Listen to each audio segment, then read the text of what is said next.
The stethoscope was still cold when I pressed it to my patient's back that Tuesday morning, the way it always is, no matter how long I've been doing this. I was 31.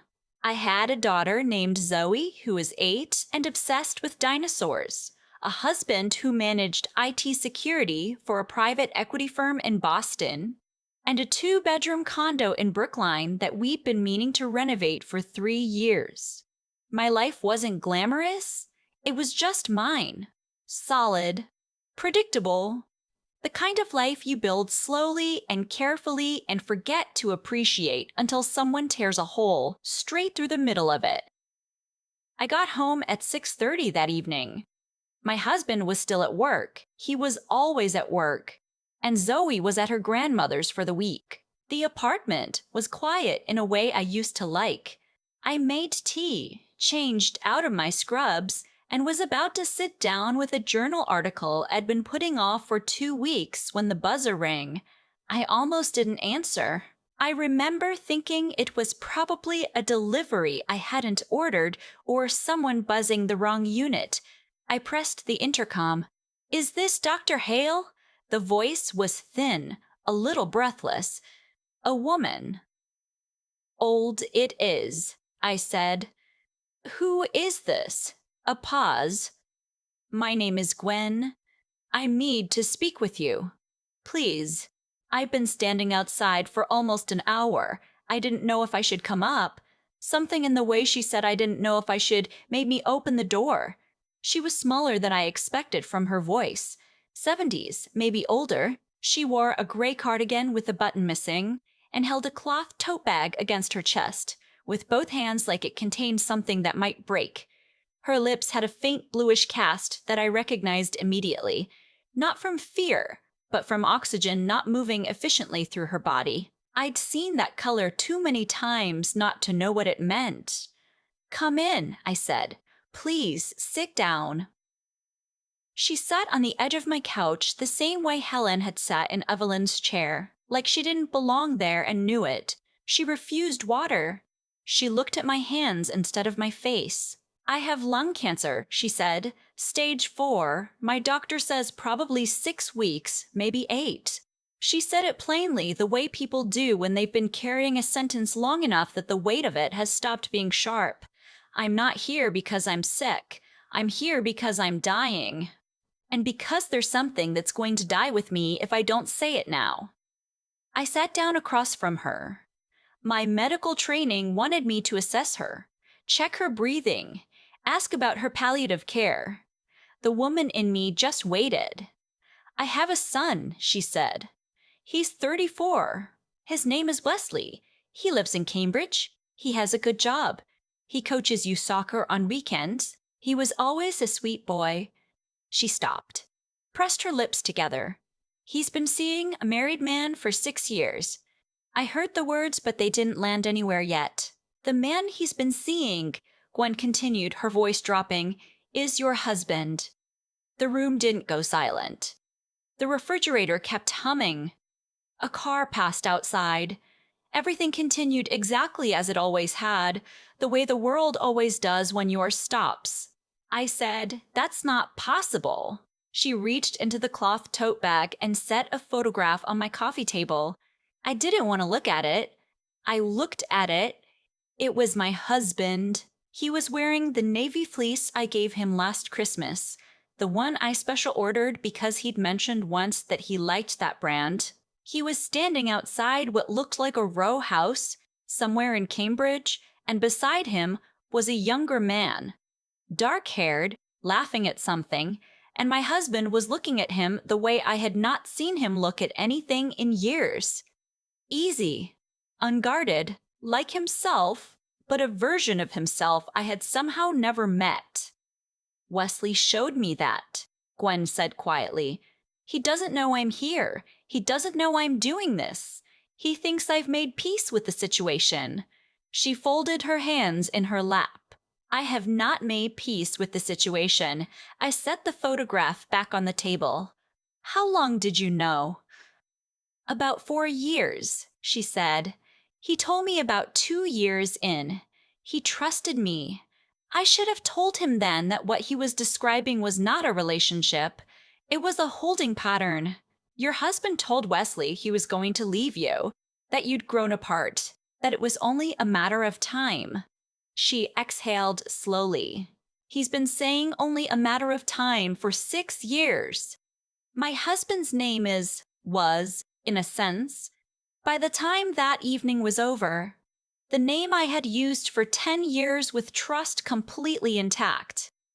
He managed information security. He was methodical about it. Firewalls, encryption, controlled access. It occurred to me later that he had applied exactly the same discipline to his own life. After Gwen left, I did not cry. I sat in the kitchen with my tea going cold, and I made a mental list of every business trip in the last 3 years. Chicago, Austin, the cybersecurity conference in San Francisco he attended alone because I had back-to-back shifts and Zoe had a school play. The weekend in Vermont, he said, was a team-building retreat. I hadn't questioned any of it. He worked with sensitive data. His schedule was legitimately unpredictable. I had, without realizing it, built him the most airtight cover story imaginable out of my own blind trust. My daughter was at her grandmother's. I was grateful for that. I was grateful I had 48 hours to become the version of myself I would need to be before she came home. I pulled out my laptop. I am a physician. I understand systems. I understand that before you treat a problem, you have to understand it fully, and that the worst thing you can do is react before you have the whole picture. So I didn't confront him that night. I made a list instead. The next morning, I called a family law attorney named. I won't use her name here for reasons I'll explain. And I said, my husband has been having an affair. We have joint finances, a mortgage, a daughter. I need to know what I'm walking into before I say a word to him. She asked me to come in. I did. What she found, once I started pulling threads, was a tangle I hadn't known existed. Our joint savings account had been depleted slowly, steadily over 32 months, not in large dramatic withdrawals that would trigger an alert. In small transfers, 200 here, 350 there, to an account I had never seen. My husband had opened a second checking account at a different bank 18 months into our marriage. Around the same time, I would later realize that he met Wesley. He'd been contributing to it ever since. The way you contribute to a retirement fund, except the retirement he was planning had nothing to do with me. There was more. He'd taken out a personal loan in his name only, which was legal, it was his credit, but had used joint assets as collateral without telling me. And there was a lease, signed 14 months ago, on an apartment in Cambridge that I had never seen, never heard of, in a building less than a mile from Wesley's row house. My husband had been paying rent on a second home for over a year. I sat across from the attorney and I felt something shift behind my sternum. Not breaking, exactly, more like calcifying. Hardening into something new. He wasn't just having an affair, she said carefully. No, I said. He was building an exit. I went home. I cooked dinner. When my husband walked through the door at 7:15, I said, "How was your day?" And he said, "Long. The Mercer account is a mess." He set his bag by the door the way he always did, kissed me on the cheek the way he always did, and poured himself a glass of water. I wasn't. Performed the architecture of our life. And I understood that I had been watching a performance for a very long time without knowing the theater I was sitting in. "There's leftover soup," I said. "I'm going to bed early. I have a 6 a.m. shift." He said that was fine. He would clean up. I went to the bedroom and lay in the dark with my eyes open, and I made a decision. 3 days later, I called my attorney again. I said I was ready to move. What followed was the least dramatic and most devastating thing I've ever done. There was no boardroom confrontation. I'm not a CEO with a boardroom. I'm a hospitalist in a teaching hospital in Boston, and the language I speak is not contracts and board resolutions. It's evidence and documentation and precision. So, I was precise. I filed for divorce on a Thursday. My attorney served him the papers at his office, which she advised because it prevented an emotional scene in front of our daughter, and it created a paper record of the moment he was made aware. She also included in the filing a forensic accounting of the joint account withdrawals, the collateral use, and the Cambridge apartment lease, all documented, all attached. He called me 4 times that afternoon. I didn't answer. I was at work, finishing a 12-hour shift, the way I had been finishing 12-hour shifts while he quietly prepared to leave. When I got home, he was sitting at the kitchen table with his coat still on. "You planned this," he said. "You planned yours first," I said. He tried several things in the following minutes. He said he was going to tell me. He said he'd been unhappy for years and didn't know how to say it. He said he loved me. And there was a pause where the rest of the sentence should have been. He said he hadn't meant for the money to be a problem, that he was going to pay it back. I recognized that sentence. It has a particular sound, the sound of someone who has been caught and is now trying to negotiate their way back to the side of the table where they were comfortable. "Zoe is at my mother's until Sunday," I said. "I need you to be gone before she comes home. I've spoken to a family therapist about how we're going to tell her, and I'll send you that information. Everything else goes through my attorney." He looked at me for a long moment. I don't know what he was looking for. Whatever it was, he didn't find it. He left that night. The weeks after were not clean. Nothing about this kind of ending is clean. My mother called every day, and I answered every third call because I didn't have the words yet. My colleagues at the hospital noticed the change in me, the extra stillness, the slightly longer pauses, and were kind enough not to say anything. My best friend, who had met my husband at our wedding and always found him slightly off in a way she'd never been able to name, drove from Providence on a Saturday morning with coffee and pastries and sat with me for 4 hours without once saying "I told you so," which is its own kind of love. Telling Zoe was the hardest hour of my life.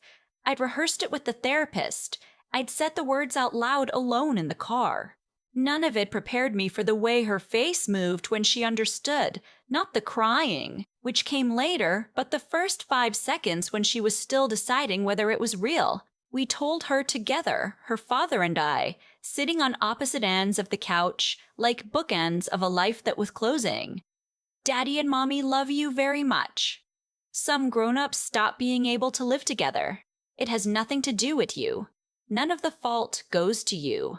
I watched my husband's face while we said those words, and I believed, in that moment, that he meant them. Whatever else he was, he loved his daughter.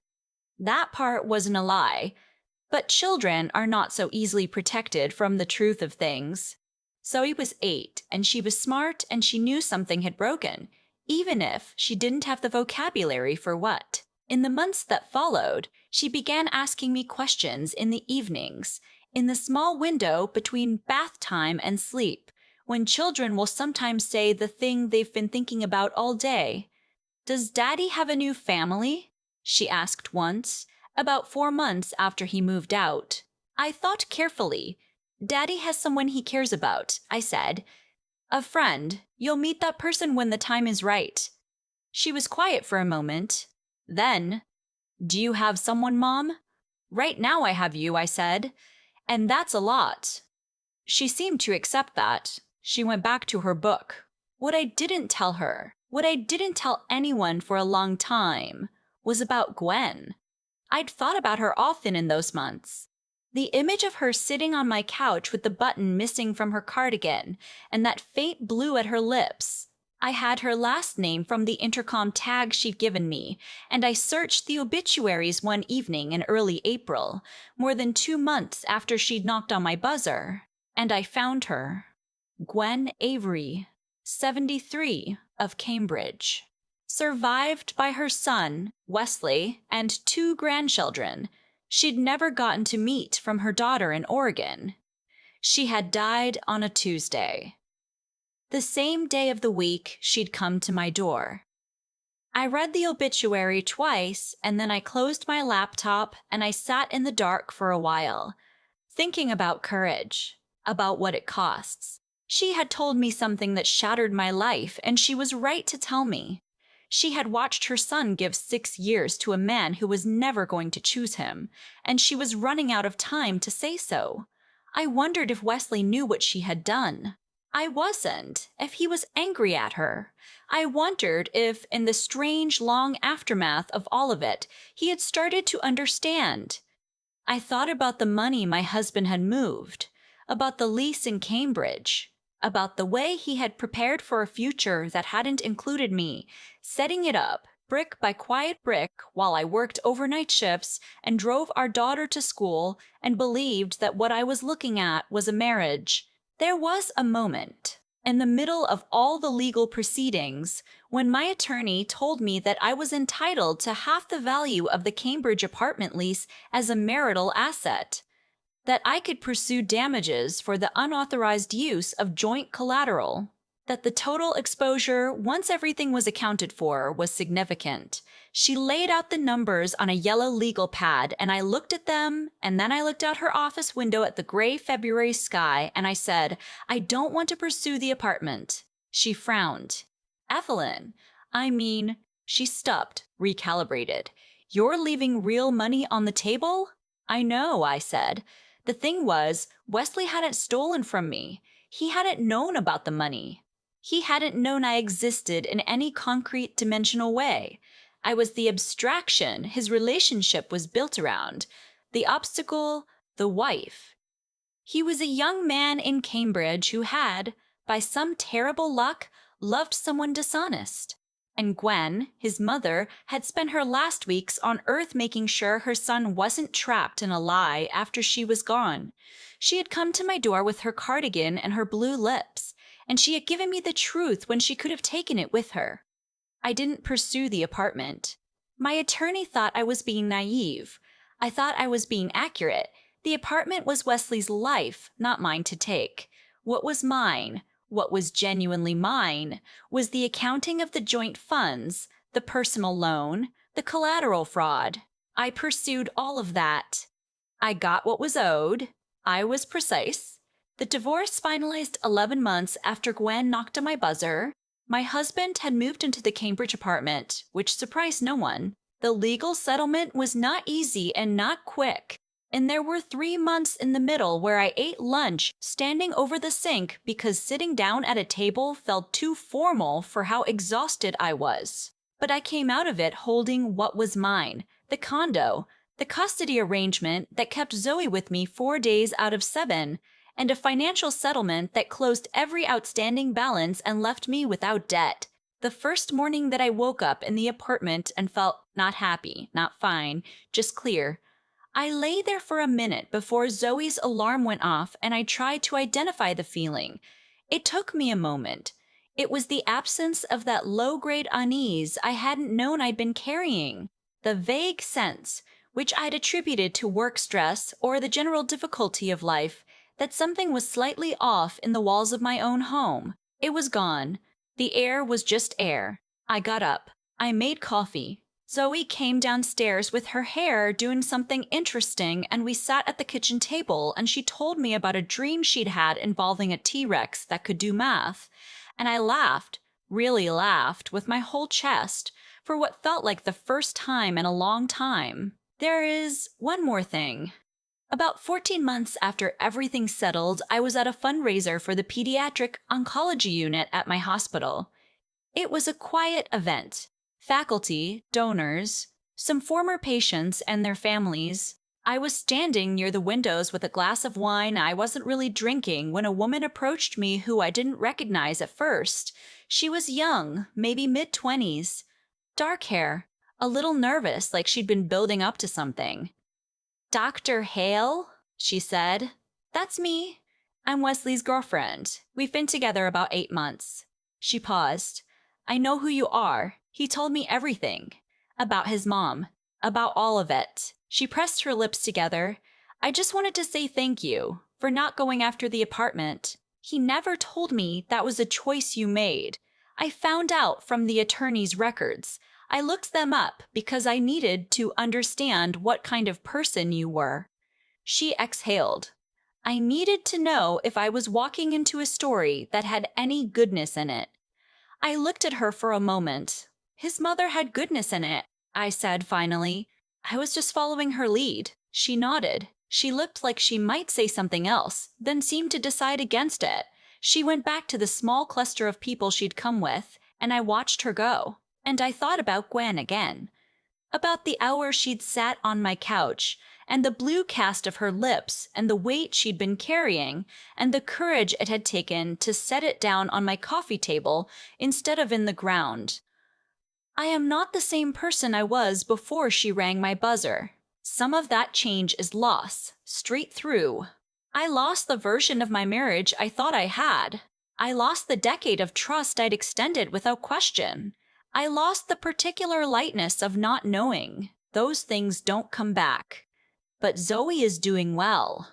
She sees her dad twice a week, and she started asking about college, which is absurd because she's 8, but that's who she is. She drew a picture last month for a school project. The prompt was, "Someone you admire," and she drew me. Standing in my white coat, with what appeared to be a stethoscope the size of a lasso. When I asked her why she'd chosen me, she thought about it with the seriousness that she applies to most things, and she said, "Because you stayed." I keep that drawing on the refrigerator. I keep it right there where I can see it every morning when I'm making coffee. Still tired from the night shift, still standing at the counter in the quiet of an apartment that is entirely mine, before the day begins, before the world asks anything of me. I see my daughter's drawing of the person she thinks I am, and I think of a woman in a gray cardigan who knocked on a stranger's door with 6 weeks left to live, and I try to be worthy of both of them. I still think about the button missing from Gwen's cardigan. That's the detail that stays with me, more than the photograph, more than the legal filings, more than the moment my husband sat at the kitchen table with his coat still on. Just that one missing button on a woman who had come to do the hardest thing she'd ever done. There's a version of this story where she never rings my buzzer, where she decides it isn't her place, or that the truth will only cause pain, or that her son's choices are his own to live with. She had every reason to stay home. She was dying. She was exhausted. Her daughter, her son, her family, none of it was simple. And yet she came. She made the harder choice when the easier one was right there. I used to think courage was loud, the kind of thing you announce. What Gwen showed me is that real courage is often quiet and unglamorous, and happens in the 10 seconds before you ring a stranger's buzzer when your lungs hurt and you're not sure you'll be welcomed in. What happened to me? The marriage, the money, the years I gave to something that was being quietly hollowed out from the inside, I don't think of as punishment for anything I did wrong. And I don't think my husband's life unraveling was punishment either, exactly. It was consequence. There's a difference. Punishment is imposed from outside. Consequence is what happens when the weight of your own choices finally settles. He built a structure of deception on top of a structure of real life, and structures like that don't hold. They never hold. Not because the universe is keeping score, but because the math doesn't work. You cannot maintain 2 full lives on the same income, the same hours, the same emotional reserves. Eventually, something gives. What I keep coming back to, though, is not what he lost. It's what I found. I found out that I am sharper than I've been giving myself credit for. When I sat across from my attorney and started pulling on threads, I wasn't falling apart. I was diagnosing. That's what I do. I assess, I document, I act on evidence rather than fear.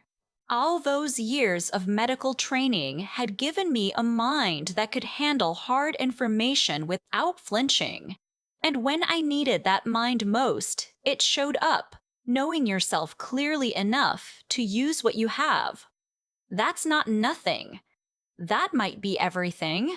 And then there's Zoe, who drew me in my white coat with a stethoscope the size of a lasso and said she chose me because I stayed. I don't think she was talking about geography. I think she was talking about something harder: staying present, staying honest, staying the kind of person your child can count on even when your own ground is shifting.